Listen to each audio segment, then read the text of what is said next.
Now, growing pot takes electricity, a lot of it. How much? Well, it's hard to say for sure, but one 2012 study found 1% of all U.S. electricity use went to pot cultivation. That's stunning for a single crop. U.S. farms, for everything else, use about the same amount. In Washington state, a 2013 estimate put the amount of juice needed to grow 1 pound of weed at 2,000 kilowatt hours. That is enough to power a home for 2 months. Now, the challenge for the industry as it goes legal is how to squeeze every drop of potency and profit from each kilowatt. So our question of the day is the grid ready? From those in the know, tucked away researching lights and power and plants in San Francisco, there's a warning for Canada. There's a significant drain that's coming Canada's way, and we're seeing really it's a stress on their electrical transmission systems. Yes, cannabis has long been grown indoors, mostly to keep it away from the cops. Being energy or cost efficient with the lights wasn't an issue with profits so high. Okay, so let's have a look at some of these. Yeah. The colors are, I feel like I'm at a bit of a rave here. Yeah. But now that the business is coming out of the basements and closets, bright minds can innovate in the open, exploring the ways LEDs can foster faster, cheaper, and smarter growth. These are chrysanthemum plants they're tinkering with, by the way. They behave just like cannabis. What we have here is a situation where you can control different ratios of light.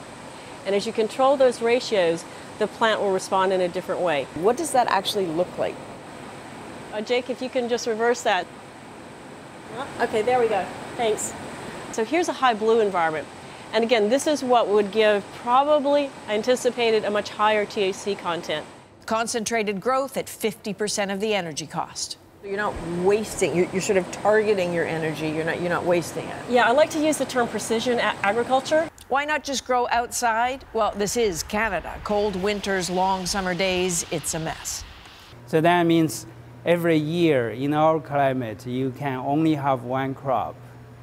So you have to have indoor. Yubin Zhang of the University of Guelph says Canada is the world leader in greenhouse production. So combine that with emerging LED tech that can effectively trick the plants into growing precisely when and how they're needed.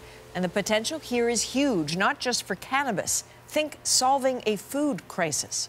Farmlands getting smaller and smaller, cities getting bigger and bigger. And if you could build vertical farm in the middle of the city, you can produce many times more plant material than you could do outside of the city.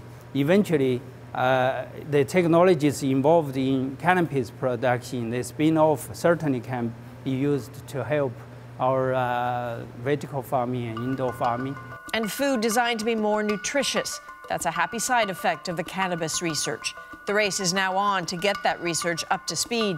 So when the commerce of cannabis hits in Canada, growers can tap into the efficient tech and not sap the grid.